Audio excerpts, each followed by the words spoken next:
ಆರೋಪ ಮಾಡಬೇಕು ಅಂತ ಯಾವುದೋ ಇಲ್ಲದೆ ಇರೋದು ಹುಡುಕಿ ಆರೋಪ ಮಾಡೋದು ಅವ್ರ ಸಂಸ್ಕೃತಿ ಅಂತ ಅನ್ಸುತ್ತೆ. ಈ ಗರುಡುಪಾಳ್ಯದ ಜಮೀನ್ ಏನಿದೆ ಇದು ನಮ್ಮ ತಾತನವರಿಂದ ಪಿತ್ರಾರ್ಜಿತವಾಗಿ ಬಂದಿರತಕ್ಕಂತ ಆಸ್ತಿ. ನಮ್ಮ ತಾತನವರು ಅವರಿಂದ ಅವರ ಮಕ್ಕಳು, ನಮ್ಮ ತಂದೆ, ನಮ್ಮ ಚಿಕ್ಕಪ್ಪಂದಿರು, ಅವರಿಂದ ನಂತರ ನಮಗೆ ವಿಭಾಗದ ಮುಖಾಂತರ ಬಂದಿರತಕ್ಕಂತಹ ಆಸ್ತಿ ಇದು.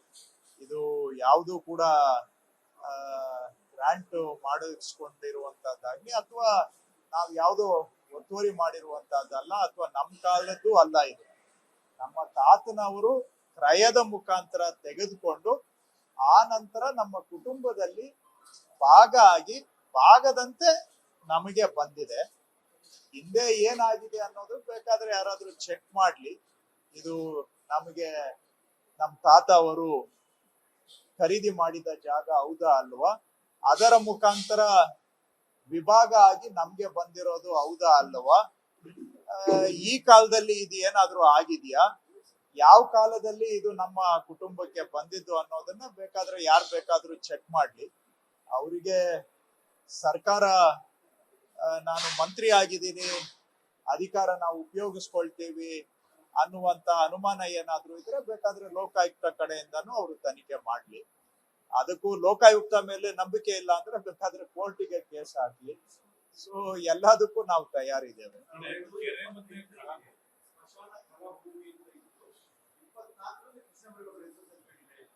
78ರಲ್ಲಿ ನಾನು ಹುಟ್ಟಿ ಇನ್ನ ಅವಾಗ 5 ವರ್ಷ ವಯಸ್ಸು.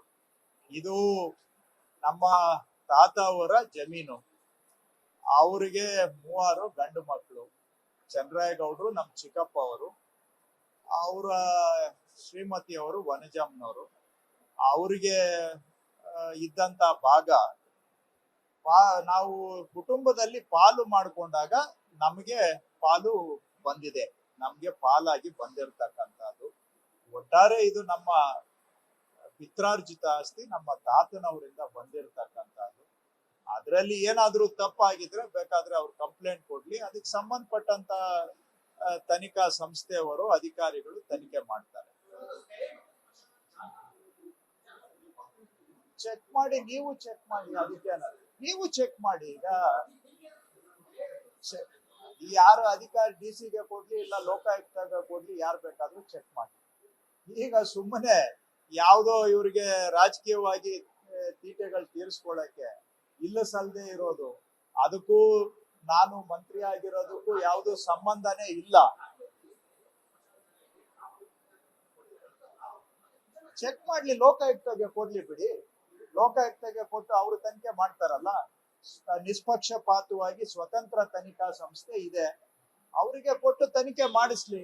ಏನಾದ್ರೂ ಸತ್ಯಾಂಶ ಬಂದ್ರೆ ಅದಕ್ಕೆ ಎಲ್ಲರೂ ತಲೆ ಬಾಗ್ಬೇಕಾಗುತ್ತೆ. ನಾನ್ ಮಂತ್ರಿ ಆಗಿದ್ರು ಕೂಡ ತಲೆ ಬಾಗ್ಬೇಕಾಗುತ್ತೆ. ಕೊಡ್ಲಿ, DC ಅವ್ರಿಗೆ ಕೊಟ್ಟು ಎನ್ಕ್ವೈರಿ ಮಾಡಕ್ ಹೇಳಿ, DC ಅವ್ರು ಮಾಡ್ತಾರೆ. ನಾನು ಯಾಕೆಂದ್ರೆ ನಾವು ಮಂತ್ರಿ ಆಗಿದ್ಕೊಂಡು ನಾವೇ ತನಿಖೆ ಮಾಡ್ತೀವಿ ಅಂದ್ರೆ ನೀವು ಅದಕ್ಕೂ ಇನ್ನೊಂದ್ ಹೇಳ್ತೀರಾ. ಅದಕ್ಕೆ ನೇರವಾಗಿ ಹಿಂಗ್ ಸುತ್ತಿ ಬಳಸಿ ಯಾಕೆ? ಸ್ವತಂತ್ರ ತನಿಖಾ ಸಂಸ್ಥೆ ಲೋಕಾಯುಕ್ತದವ್ರು ಇದ್ದಾರೆ, ಅವ್ರು ತನಿಖೆ ಮಾಡ್ಲಿ ಅಂತ ಯಾಕೆ ಹೇಳಿದೆ ಅಂದ್ರೆ, ನಾನು ನಿಮ್ಗೆ ಸರ್ಕಾರದಿಂದ ತನಿಖೆ ಮಾಡಿಸ್ತೀನಿ ಅಂದ್ರೆ ನೀವು ಮಂತ್ರಿ ಅಂತ ಹೇಳ್ತೀರಿ. ಯಾಕೆ ಬೇಕು?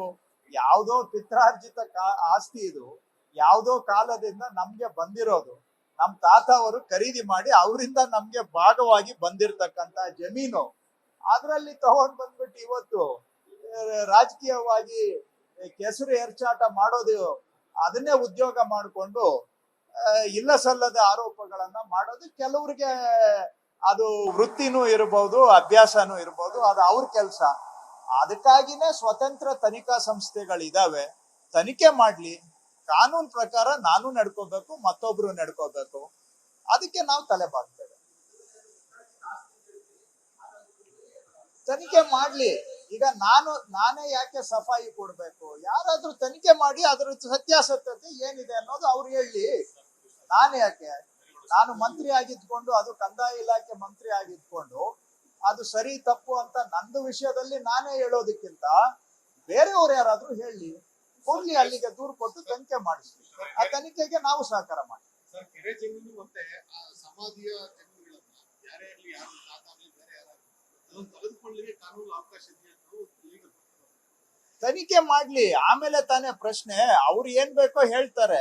ಆರೋಪ ಮಾಡೋರ್ಗೇನು ಯಾವ್ದೋ ಇಲ್ಲಿಂದ ಅಲ್ಲಿಗೆ ಹಾಕಿ ಅಲ್ಲಿಂದ ಇಲ್ಲಿಗೆ ಹಾಕಿ ಇರೋದು ಇಲ್ದೆ ಇರೋದು ಎಲ್ಲ ಸೇರಿಸಿ ಆರೋಪ ಮಾಡ್ತಾರೆ.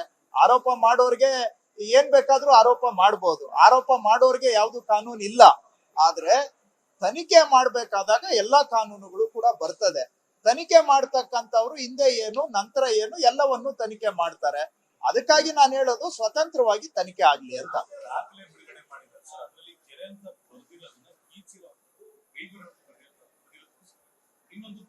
ನೋಡಿ, ಕೈ ಬರಹ ಪಾಣಿ ಇದ್ದಿದ್ದು 2000 ಇಸ್ವಿಗೆ ಮೊದಲು, 2000 ಇಸ್ವಿಗಿಂತ ಮೊದಲು ಕೈ ಬರಹ ಪಾಣಿ ಇದ್ದಿದ್ದು.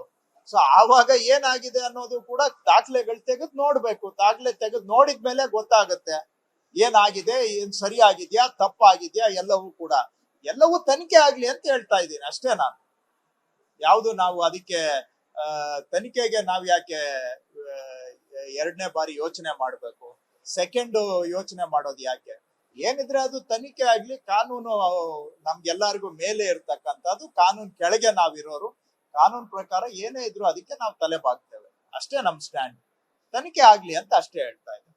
ಆರೋಪ ಮಾಡಿದರೆ ಅದನ್ನ ಅವ್ರು ಕೊಡ್ಲಿ, ಬೇಕಾದ್ರೆ ಲೋಕಾಯುಕ್ತ ಕೊಟ್ಟು ಅವ್ರ ಕಡೆಯಿಂದ ತನಿಖೆ ಮಾಡಿಸಿ ಏನ್ ಲೋಕಾಯುಕ್ತ ಡೈರೆಕ್ಷನ್ ಕೊಡ್ತಾರೆ ನಾವು ತಲೆ ಬಾಗ್ತೇವೆ. ಅದಕ್ಕೆ ಮತ್ತೊಂದು ಎರಡನೇ ವಿಷಯನೇ ಇಲ್ಲ ಆದ್ರೆ ಅಷ್ಟೇ.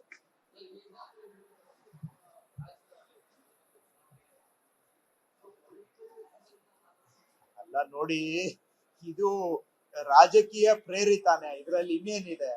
ರಾಜಕೀಯ ಪ್ರೇರಿತ ಕೆಸರೆರ್ಚುವಂತ ಕೆಲಸ, ಒಬ್ಬರ ಮೇಲೆ ಕಲ್ಲು ಹಾಕೋದು ಬಹಳ ಸಲೀಸು.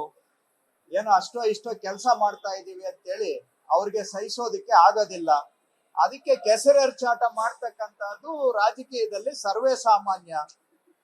ಅದಕ್ಕಾಗಿ ಈಗ ಅವರು ರಾಜಕೀಯವಾಗಿ ಮಾತಾಡ್ತಾರೆ ಅಂತ ನಾನ್ ಯಾಕೆ ರಾಜಕೀಯವಾಗಿ ಇಳಿಬೇಕು? ಅವ್ರ ಲೆವೆಲ್ ನಾವ್ ಇಳಿಯಕ್ ಆಗೋದಿಲ್ಲ. ಅವ್ರಿಗೇನಿದೆ? ಅವ್ರಿಗೆ ಯಾವ್ದೂ ಇಲ್ಲ.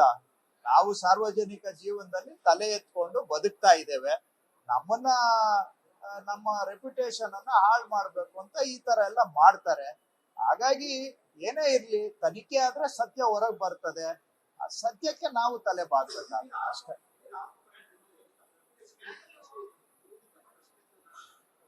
ನೋಡಿ, ರಾಜಕೀಯದಲ್ಲಿ ಇಂಥವು ಆರೋಪಗಳು ಬರ್ತಾ ಇರ್ತವೆ. ಆ ಮಟ್ಟಕ್ಕೆ ಈಗ ಸತ್ಯ ಹೊರಗ್ ಬರ್ಲಿ, ಆಮೇಲೆ ಉಳಿದಿದ್ ಮಾತಾಡೋಣ. ಡೆಫಮೇಶನ್ ಹೌದಾ ಇಲ್ಲವಾ? ನೋಡಿ, ಸಾರ್ವಜನಿಕ ಜೀವನದಲ್ಲಿ ಜನಕ್ಕೆ ಸತ್ಯ ಗೊತ್ತಾಗ್ಬೇಕು. ನಮ್ಮದು ಗೊತ್ತಾಗ್ಬೇಕು, ಇನ್ನೊಬ್ಬರದು ಗೊತ್ತಾಗ್ಬೇಕು. ಆ ಸತ್ಯ ಹೊರಗಡೆ ಬರ್ಲಿ, ಆಮೇಲೆ ಸತ್ಯನೇ ಎಲ್ಲಾ ಪ್ರಶ್ನೆಗಳಿಗೆ ಉತ್ತರ ಕೊಡುತ್ತೆ ಅಂತ ನಾನು ನಂಬಿದ್ದೇನೆ. ಅಷ್ಟಕ್ಕೆ ನಾನು ಸ್ಟಿಕ್ ಆಗ್ತೇನೆ ಅಷ್ಟೇ.